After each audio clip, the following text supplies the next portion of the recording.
saya pakai pian Pak Sopan Sembiring ya, capek saya itu ngetik.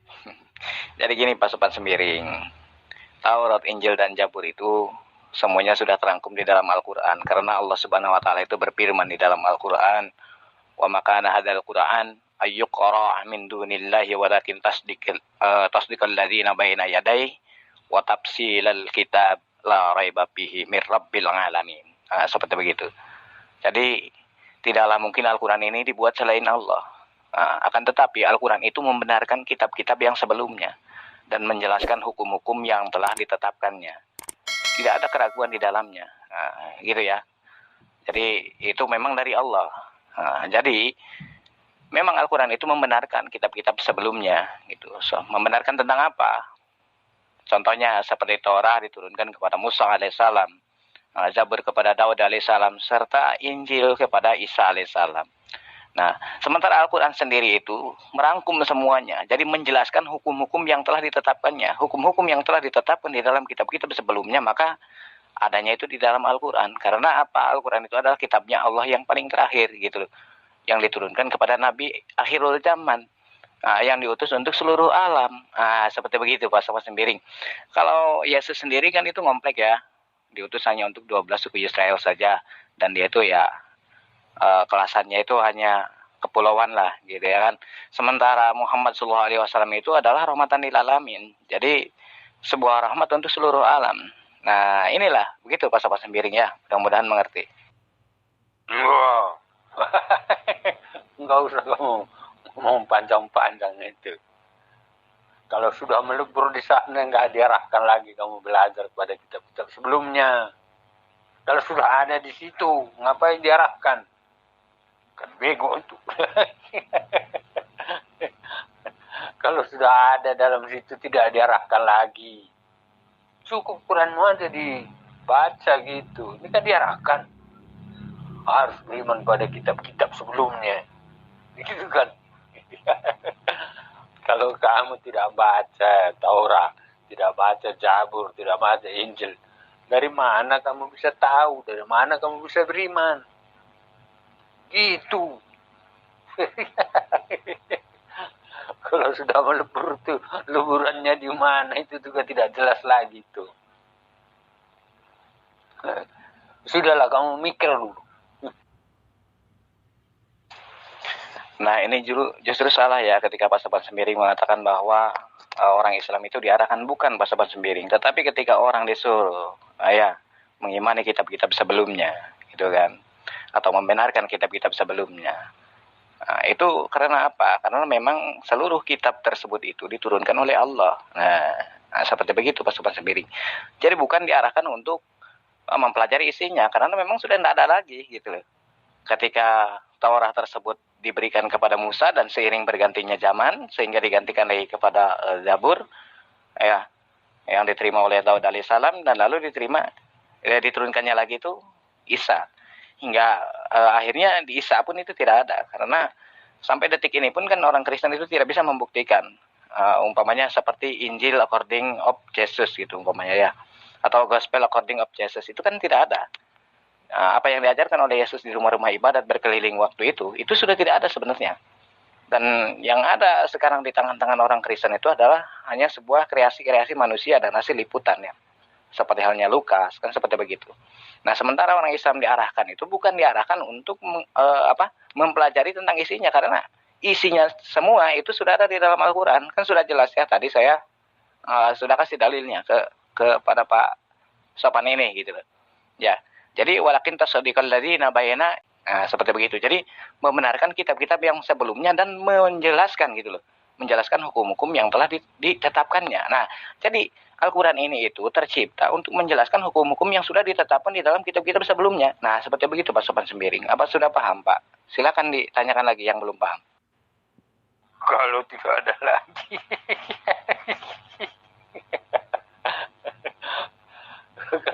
Kalau tidak ada lagi, kenapa Allahmu itu menyuruh?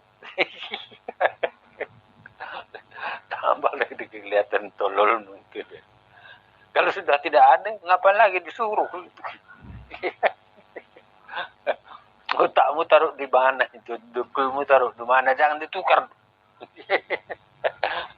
Kalau sudah tidak ada, apalagi suruh beriman ke situ, ada yang tidak ada.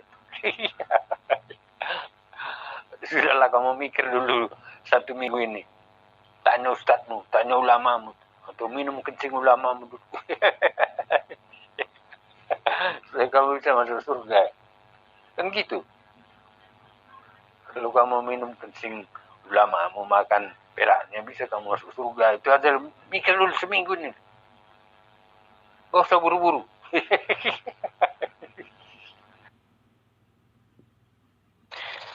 Jadi begini Pak Sofan, sebenarnya Torah mana gitu loh yang harus dipelajari itu. Sementara Musa sendiri, ya kan, di dalam Ulangan 31 ayat 26 kalau tidak salah ya.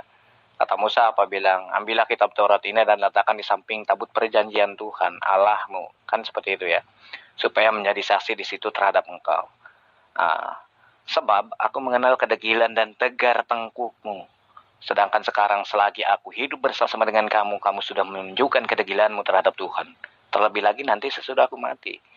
Jadi memang umat Bani Israel itu, ya sudah memang suka merombak-rombak. Merombak-rombak kitab-kitab Tuhan. Makanya Torah yang mana ini sebenarnya? Jadi kayaknya 0% untuk dipercaya gitu loh. Karena di dalam Mazmur 119 ya, ayat 136 kan waktu itu untuk bertindak telah tiba bagi Tuhan. Mereka telah merombak Tauratmu. Jadi di dalam Mazmur sendiri itu sudah jelas bahwa Taurat itu sudah dirombak-rombak. Jadi Taurat yang mana? Jadi maka jelaslah ketika Quran mengatakan dari kali kita bularai bapi hudalil mutakin, seperti begitu. Jadi inilah kitab Al-Quran ya yang tidak pernah ada keraguan di dalamnya sebagai petunjuk ya, bagi orang-orang yang beriman. Itu loh. Jadi apalagi pasukan semiring. Kamu belajar dulu. Kan saya udah tulis itu, jangan jadi guru dulu. Kamu baca juga belum, sudah jadi guru lagi. Sangat benar apa yang dikatakan Musa itu.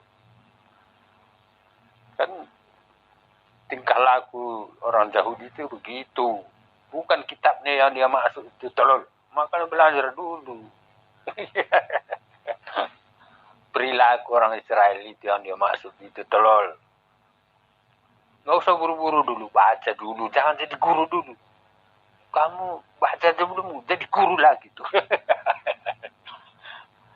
Dia menyoroti perilaku daripada Yahudi itu. Udah stop dulu, kamu belajar dulu. Jangan buru-buru jadi guru. Murid aja belum. Nah justru jadi akibat daripada tegar tengkuknya Bani Israel pada waktu itu, maka Musa itu apa? Ya menyarankan gitu loh di dalam kitab Ulangan ayat Ulangan 31 ayat 19 ya. Oleh sebab itu tuliskanlah nyanyian ini dan ajarkan kepada orang Israel. Nah, letakkanlah di mulut mereka. Tuh. Jadi memang disuruh oleh Musa itu disuruh diletakkan di dalam mulut mereka, bukan berarti ditulis, karena setiap apa yang ditulis pasti mereka rombak. Seperti begitu. Jadi supaya nyanyian ini menjadi saksi-saksiku terhadap orang Israel. Jadi Musa itu sebenarnya meletakkan itu apa? Di dalam mulut pengikut-pengikutnya atau umat-umatnya Bani Israel, bukan ditulis gitu loh. Karena apa? Karena kalau itu ditulis, berarti di dalam Mazmur sendiri itu sudah jelas ketika Daud mengatakan di dalam Mazmur 119 ayat 136. Itu kan sudah jelas ya, berbunyi waktu untuk bertindak telah tiba bagi Tuhan. Katanya kan seperti itu. Mereka telah merombak Tauratmu. Jadi memang yang namanya Taurat itu sudah dirombak. Nah ini Nabi setelahnya loh yang berkata. Daud, gitu kan. Karena apa? Karena Musa sendiri itu tidak menuliskan Taurat, tetapi Musa sendiri itu meletakkannya di mulut-mulut Bani Israel. Nah, gitu. Sesuai dengan kitab Kejadian 31 ayat 19. Tuliskanlah, kata Musa, nyanyian ini. Ajarkan kepada orang Israel. Letakkan di dalam mulut mereka. Bukan dituliskan. Karena apa? Karena Musa tahu orang Israel itu ya tegar tengkuk mereka. Jadi seperti itu, tegar tengkuk. Sebab apa? Sebab Musa itu mengenal kedegilan orang-orang Israel, tegar tengkuk. Nah, seperti itu. Bani Israel itu tegar tengkuk. Sebelum kata Musa ya, Sedang sekarang, selagi aku hidup saja bersama-sama dengan kamu, kamu sudah menunjukkan kedegilan. Terlebih lagi jika aku nanti mati, kata Musa seperti begitu. Makanya yang namanya Taurat itu ditaruh di mana, dituliskan di mana, di mulutnya Bani Israel, bukan Bani Yahudi. Tapi di dalam ayatnya sendiri itu Bani Israel, Pak Sobat Sembiring. Udah. Jangan jadi guru dulu. Udah, aku bilang kan jangan jadi guru dulu. Udah menggurui lah gitu. Kamu dengar enggak? Jangan jadi guru dulu. Paham enggak kamu? Jangan jadi guru dulu. Belajar dulu ya. Jangan jadi guru dulu.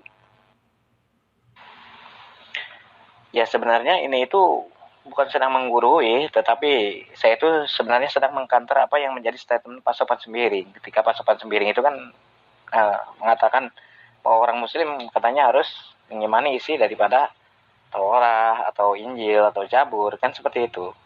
Nah makanya ketika Pak Sopan Sembiring mengatakan bahwa Islam itu harus mengimani kitab-kitab sebelumnya, nah itu sebenarnya artinya gini Pak Sopan. Jadi umat Islam itu harus mengimani bahwa benarlah, nah, seperti itu. Jadi bahwa benarlah Taurat, Zabur, Injil itu diturunkan kepada nabi-nabi oleh Allah, gitu loh. Dan itu adalah kitab-kitabnya Allah. Nah itu yang perlu diimani oleh umat Islam. Bukan berarti isinya, karena isinya itu kan sudah saya kasih clue ya kepada Pak Sopan Sembiring sendiri bahwa Musa pun tidak menulis Torah. Tidak, Musa itu tidak menulis Torah. Tetapi apa? Tetapi Musa itu menaruh Torah, isi Torah tersebut itu di dalam mulut-mulut Bani Israel. Tidak gitu loh. Itu sesuai dengan kitab Kejadian 31 ayat 19. Gitu loh. Dan nyanyian ini itu kata Musa apa? Ajarkanlah kepada orang Israel katanya. Letakkanlah di dalam mulut mereka. Nah, karena apa? Karena memang sudah saya bilang bahwa Musa sendiri memberikan pernyataan kalau ditulis itu Torah itu akan dirombak oleh Bani Israel itu karena mereka itu tegar tengkuk. Itu kata Musa, bukan kata saya dan kata Bible Pak Sopan Sembiring sendiri. Gitu loh. Karena di dalam Mazmur sendiri kan Daud bilang ya katanya hari pembalasan Tuhan itu telah tiba. Nah, karena apa? Karena mereka Bani Israel ini merombak Taurat Tuhan. Seperti begitu, merubah. Maka waktu untuk bertindak telah tiba kata bagi Tuhan kata Daud. Nah, itu menunjukkan apa? Menunjukkan Bani Israel itu adalah perombak Torah. Makanya orang Islam itu tidak mengimani tentang isinya. Isinya itu sudah ada di dalam Al-Quran semua. Baik Taurat, baik Injil, baik Zabur. Semuanya sudah ada di dalam Al-Quran. Karena Al-Quran sendiri memberikan pernyataan dalikal kitabul la raiba fihi hudal lil muttaqin. Jadi Al-Quranlah sebagai petunjuk bagi orang-orang yang bertakwa. Yang diturunkan sebagai kitab akhirul zaman, kitab yang terakhir yang Allah turunkan bagi rahmat seluruh alam. Untuk manusia keseluruhan alam. Begitu Pak Sopan Sembiring, apa sudah paham?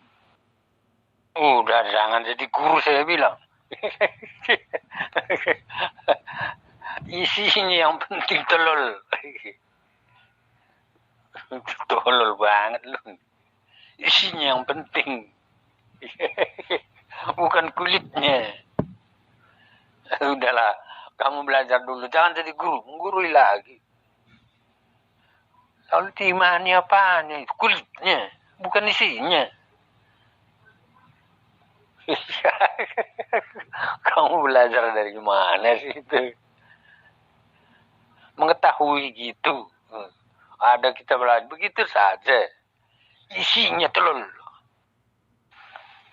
Loh, kan Pak Sopan Sembiring yang bertanya kepada saya gitu loh. Otomatis saya kan berikan pandangan dan pemahaman kepada Pak Sopan Sembiring bahwa Pak Sopan Sembiring itu ketika berstatement seperti begitu ya, lalu saya jelaskan gitu loh. Karena mengimani kitab-kitab sebelumnya yang Pak Sopan Sembiring maksudkan atau memaksakan umat Islam itu harus mengimani isinya gitu loh. Itu tidak ada. Karena jelas di dalam Al-Quran sendiri itu bahwa Allah itu memberikan pernyataan apa harus mengimani, gitu, mengimani kitab-kitab sebelumnya yang sudah diturunkan kepada nabi-nabinya Allah, seperti itu.